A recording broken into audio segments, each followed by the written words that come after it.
Welcome, ladies and gentlemen, to a little bit of a different review today. Instead of looking at some Transformers, we are actually going to be looking at some old Star Trek merchandise. And when I say old, it's from the early 90s, whenever I was a small child. So I didn't have any of these whenever I was a kid. So anyway, like I said, a little bit different review, but we'll kind of see how this goes. And if it goes well, then who knows, we may do more in the future. Depending upon if there's an interest for it. So anyway, these are the Star Trek Innerspace series, and back in the early 90s when you had shows like Star Trek The Next Generation or Star Trek Deep Space Nine, this was stuff that they would sell to kids and stuff back in the day, because not only did you have a decent size ship for them to play with, but it came with two of the characters that were very popular in the show.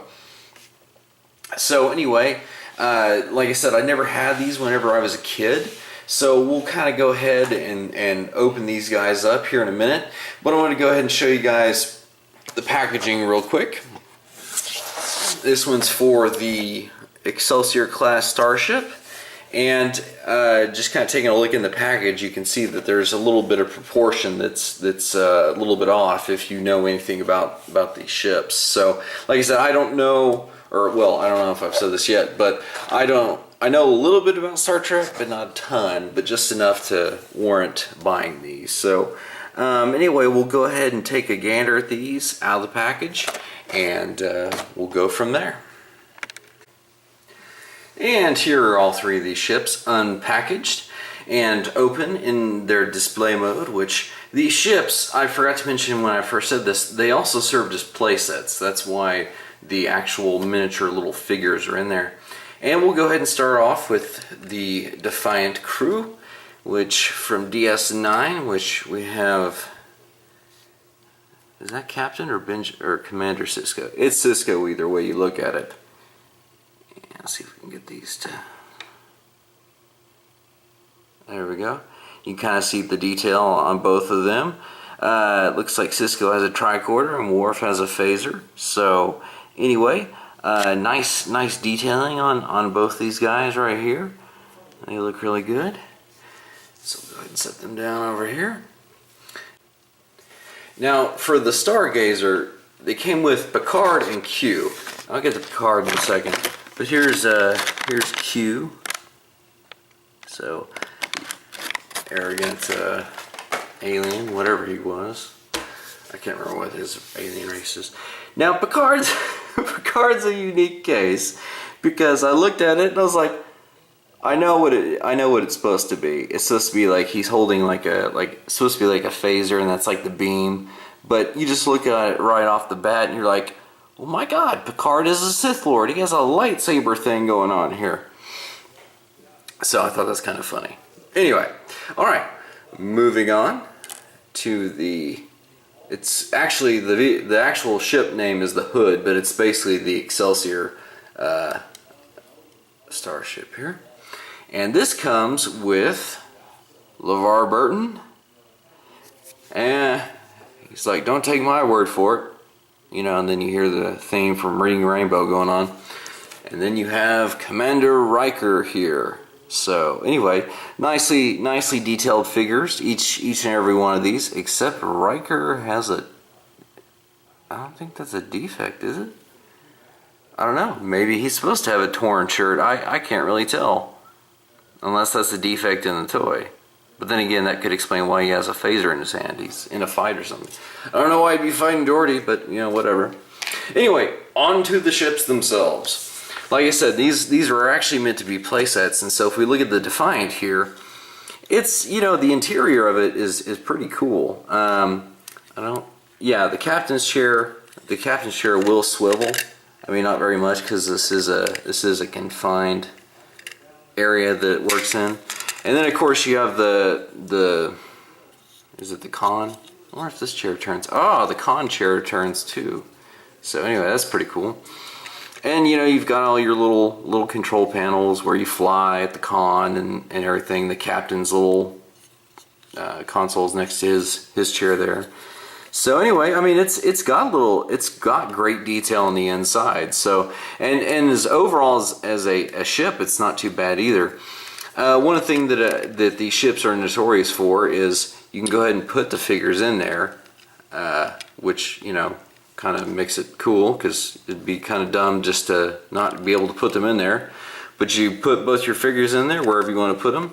And this one's a little bit tricky because the double hinge it's got to close it up and everything. Which, I don't know why the front end flips up, but whatever. So, and then you can just put them in there and off they go. And these two, I mean, everything about the Innerspace series was all about this, being able to put your figures in the ship, and then, you know, little kid would love to fly them around and everything. So, anyway, you know, like I said, I like them. If I didn't say that before, I'm saying it for the first time. Now, one thing I noticed about the Defiant is, and I only noticed this because, well, I just got done watching an episode of Deep Space Nine before I did this review to kind of catch up on my Star Trek stuff. Anyway, and apparently this ship is not accurate. I mean, overall shape, and in a lot of ways it is accurate to the Defiant, but apparently, just as you saw, because of the amount of stuff that had to go on the inside of the body here, that's why this is a lot thicker than it should be. It should be about half this thickness where this body piece is. Plus, on the ship, it didn't have these windows, and it had a little blue, what do they call it? Warp, the deflector dish. It was right here. So they had to make some small changes, you know, for this, I guess, to make, you know, to attract kids. They weren't going to obviously notice that, but as an adult looking back, especially after just watching an episode of Deep Space Nine, that's why I know this is a little different. Now, speaking of that, the Defiant is actually hard to find nowadays. I mean, you look everywhere, and the Innerspace series was not really known that well. And the Defiant itself is a popular ship, so even despite the aesthetic adjustments to make this happen, it's still very sought after and hard to find. And I did want to go ahead and mention that even though the Innerspace series was not well known, those that do know about it do very much actively look for the Defiant. That's why it's so hard to find, even though the series overall was not very well known. Like, I only found this one on eBay. So anyway, but it's pretty cool, and I mean, it's like I said, it overall is a general shape. It's pretty close to what the show model was. So anyway, I really like this little Defiant. It's pretty cool. I was excited to get this one. All right, now on to the Stargazer. I think I've seen like the old Next Generation episode this was in, but like once, and that was a long time ago. So I can't really tell you as far as how accurate this bridge setup is for this ship. It looks, just looking at the consoles all over this ship, and the captain's chair that looks like looks like the one in the Star Trek movies with Jim Kirk in them, which I think this ship is supposed to be from, you know, some point after that, but even has like the railings and stuff. So I think aesthetically, if it's supposed to be close to what the ships were in the movies with like Kirk and the original 60s cast, then I think this is pretty close to it. I mean, it's kind of got some aesthetic details that really scream that. So with the Stargazer here, it's pretty interesting because for this top piece to come down, you have to fold in the little bits of the bridge. Put the card in there with his lightsaber, and there you have the Stargazer. And it's really kind of funny because up here, I don't know if you can kind of see it in there, they've got this little notch cut out where the bridge would be, and you can kind of see Picard's head peeking out there. And so anyway, overall, I like the design of the Stargazer. I mean, it's cool, it's unique, it's not just an Enterprise-esque, you know, it's slightly different. Yeah, and so I noticed, you know, as an adult, I'm not going to be like, you know, playing with this stuff, but a kid, I noticed that this bridge, oh, look at that. There we go. So I guess, you know, if a kid was running around with it, I mean, the top is pretty loose. So, I mean, it'd be easy for them to, you know, dip this thing down, and then Picard you know, falls out and they lose him or whatever. But you know, hey, like I said, as an adult, that's not my issue. I love how they just did the top, and I forgot to show that on the Defiant, I think, is they even went to so much detail as to design, to put in the detail of what the bridges would look like, you know, the molded detail on some painted areas and stuff. So I love how they went in and put in that detail. They didn't have to, but that's pretty cool. So anyway, overall, like I said, I love the general shape of the Stargazer just because it's different. And anyway, just cool because, I mean, even the paint is a little bit different. The hood kind of has a blue color scheme along with the Defiant. It's kind of a grayish blue. So to have this one that's kind of like an off, kind of dirty white, I kind of like that. So anyway, enough for that. We will move on to the hood, as you can see. And this one blows the Stargazer out of the water because I do remember like Undiscovered Country whenever they had Sulu and he was in command of the Excelsior.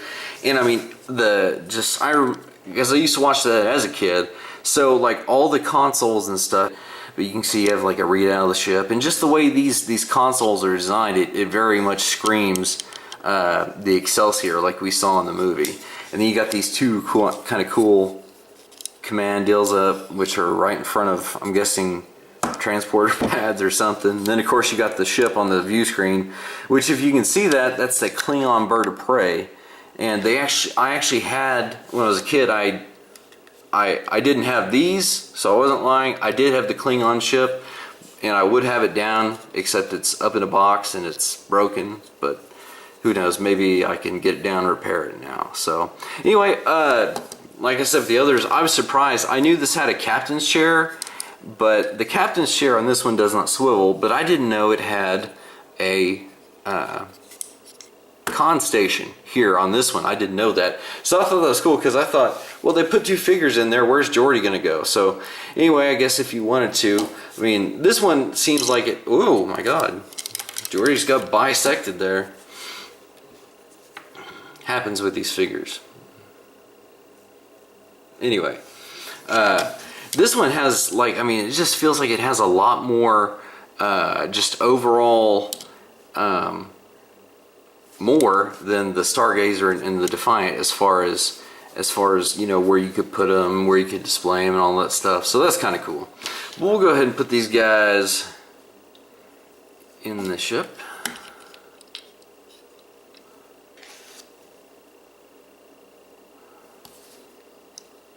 He's in there securely. Riker, on the other hand, is just going to flop around. Anyway, so to go ahead and close this up, I don't think there's anything you have to do on this bit here. So we'll go ahead and fold these down right there so that this front part can collapse. Oh, I think it's just go like this. And there we have the ship. Now, one thing you'll notice is the deflector dish was not painted, which I understand most of the time this ship is going to be like this whenever kids are playing with it. Plus it has that unsightly hinge on the front. And they went so far as to, they didn't paint this, but they went ahead and put the registry number. I guess that's actually decal. And then they just went ahead and painted this, which doesn't make sense. I'd rather have that than all this, but whatever. You know, I'm just picky. And like I said, the proportions for an Excelsior class ship, it's mostly there. I don't know why I do remember in Generations, this was kind of like the whole design had this like flared out deal on the bottom. But I guess maybe that's more for this thing being able to sit flat as opposed to like tipping over. Because you look at the Stargazer, it would sit level like this, but there's nothing to support it down there. So anyway, you know what? I mean, considering the engineering that they had to get for the figures to fit in there and to have a bridge like that, they had to make some compromises for the overall ship. So anyway, I mean, it's okay, it's cool. I'm not regretting having them. You can find these on eBay relatively easy. Like I said, the Defiant's hard to find, but the Stargazer and the hood is pretty easy. So overall, between these three ships, I think probably, I don't know why, I think I like I like the look at the Stargazer overall as a ship. I like the interior of this, and then there's just something about the Defiant that defies explanation as to why I like it. So anyway, these are 3 pretty cool ships, and I picked these up about $9 a piece. This, I can't remember how much I paid for it, probably a little bit more than I should have. If you're into Star Trek The Next Generation or Star Trek Deep Space Nine, you can try looking for these. And you know, I mean, I'm like, as an adult, I mean, obviously, like I said, I'm not going to be playing with these ships, but they're cool to kind of have and kind of help me reminisce about childhood. So anyway, sorry guys if that was a long review. I wanted to just go ahead and review all 3 of these and to kind of show you guys a little bit of Star Trek history, so to speak. So anyway guys, this is MJ Lee 29, and I will see you guys in another review.